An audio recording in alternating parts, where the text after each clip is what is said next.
Toujours en bref, monsieur le maire, aujourd'hui, on commence par une question d'habitants. Vous connaissez le principe. Une question d'Ali Saïb du quartier des Agnettes.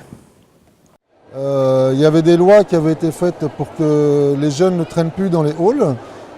Malheureusement, ça n'est pas le cas de nos jours parce qu'ils traînent toujours dans les halls, ils dégradent un peu les halls. Et les gens, quand ils essaient de rentrer chez eux, surtout les personnes âgées, on craigne un petit peu ces jeunes-là. Donc je voulais savoir ce qu'il en était, s'il y avait quelque chose qui pouvait être fait dans l'avenir. Alors, contre les squats des halls de bâtiments, que comptez-vous faire ? D'une part, je m'inquiète de la peur de la jeunesse.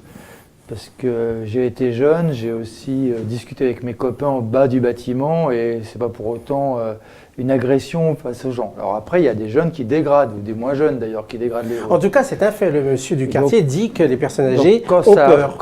Donc, sur la peur, je dis qu'il ne faut pas toujours avoir peur des jeunes. Bon. N'ayons pas toujours peur de la jeunesse, il faut savoir aussi lui parler.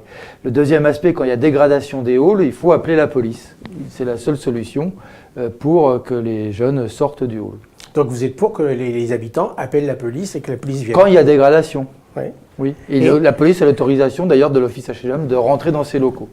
Alors j'enchaîne, monsieur le maire, vous nous avez dit la dernière fois que vous pensez à installer des caméras dans un quartier suite à des faits graves qui s'y déroulent. Alors d'abord, quels sont ces faits graves et pour quel quartier ? Donc je parlais du quartier des Agnettes et il y a des feux à répétition de voitures, voire des rixes dans la rue. Et donc c'est vraiment une situation qui inquiète les habitants à juste titre. Et donc hier soir au bureau municipal, nous avons passé une note effectivement qui me permettra d'en discuter, de demander l'avis des habitants sur cette question-là la semaine prochaine. La question d'installer des caméras ? On met en jeu la question des caméras, même si les caméras ne régleront pas tout, c'est un instrument qui peut être utile. On va y venir. Mais d'abord, penser à installer des caméras, c'est chez vous et à la mairie un sacré changement. Il y a une époque où il n'en était pas question. Oui, je pense que ce n'est pas une solution complète sur tous les problèmes, mais on y vient si c'est un outil complémentaire pour la police pour lui permettre de mieux agir. Qui c'est qui sont derrière les caméras et les écrans? C'est la police? Alors, ce que l'on souhaite, nous, c'est que ce soit la police nationale et non pas la ville. Et donc, comme au Lutte, par exemple, c'est directement relié au commissariat. Ça a une meilleure qualité que ce que l'on peut connaître dans d'autres villes, puisque ça permet aux forces de police d'intervenir en prévention et pas simplement après enregistrement. Alors, on a parlé d'évolution sur les caméras. En fait, c'est une évolution qui fait suite à une plus ancienne. C'est l'évolution où vous finissez par accepter la répression aussi. Non, j'ai pas fini. Ici des PV, ici appeler la police. Non, moi j'ai toujours été pour travailler sur la prévention et la répression. Ce sont des éléments de la pédagogie que l'on peut avoir. Quand la prévention ne suffit plus, il faut que les PV tombent, sinon plus personne ne vous croit. Bon, vous y allez plus massivement en tout cas en répression. En tout cas, j'essaie de travailler sur l'efficacité. Si les personnes ne sont pas capables de comprendre qu'on ne se gare pas au milieu de la route ou sur un trottoir pour empêcher les poussettes ou les fauteuils roulants de passer, on passe à la verbalisation. Bon, en tout cas, vous avez évolué sur les caméras, ça vous ne le contestez pas. Sur les caméras, je redoute toujours l'utilisation massive des caméras contre la vie privée des gens.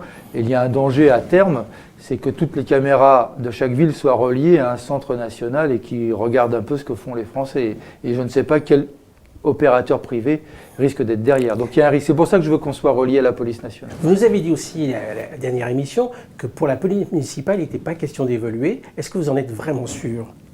On n'est jamais sûr de prise de position. Si par exemple la police nationale arrête des missions, je ne vais pas laisser notre ville dans un état difficile. C'est ce qu'on a fait avec les ASVP. Quand la police nationale a arrêté de verbaliser, on a bien été obligé de reprendre cette fonction-là. C'est bien une difficulté. Donc ça peut évoluer. Donc tout peut évoluer, mais la question c'est que ça ne se fera pas sans l'avis des habitants. Je ne prendrai pas cette décision tout seul dans mon coin, ça se fera à partir d'une discussion avec les habitants. À l'heure actuelle, vous voyez bien que la police nationale, ça ne suffit pas. La preuve, vous-même, vous mettez des caméras aux luttes, aux Agnettes. Non, la police nationale... C'est donc ça ne suffit pas. Non, au contraire, parce qu'on veut relier à la police nationale. Mais vous donnez un sacré coup de main, là. La police nationale, ce que je regrette, c'est qu'elle ait retiré sa police de proximité. Et donc, elle est moins présente sur le terrain. Et donc, si les caméras lui permettent d'avoir ce minimum de proximité, au moins dans les quartiers, mais je vais continuer à me battre pour qu'il y ait plus d'effectifs et plus de moyens à la police nationale. Alors, vous venez de le dire à l'instant. Et si vous regardez bien dans les autres villes qui ont des polices municipales, il n'y a pas moins de cambriolage, il n'y a pas moins de délinquance sur la voirie, et parfois le stationnement n'est pas bien mis. Et des villes qui ont des caméras connectées à la police nationale, il y en a beaucoup dans le département, il y en a combien? Et il n'y en a que 2, Rueil-Malmaison et Gennevilliers. Et c'est efficace? C'est efficace? Je pense que c'est beaucoup plus efficace parce que ça permet à la police nationale de prévenir et d'intervenir tout de suite. Alors, pour la police municipale, on a compris, même si ça peut évoluer, c'est pas vraiment votre premier choix.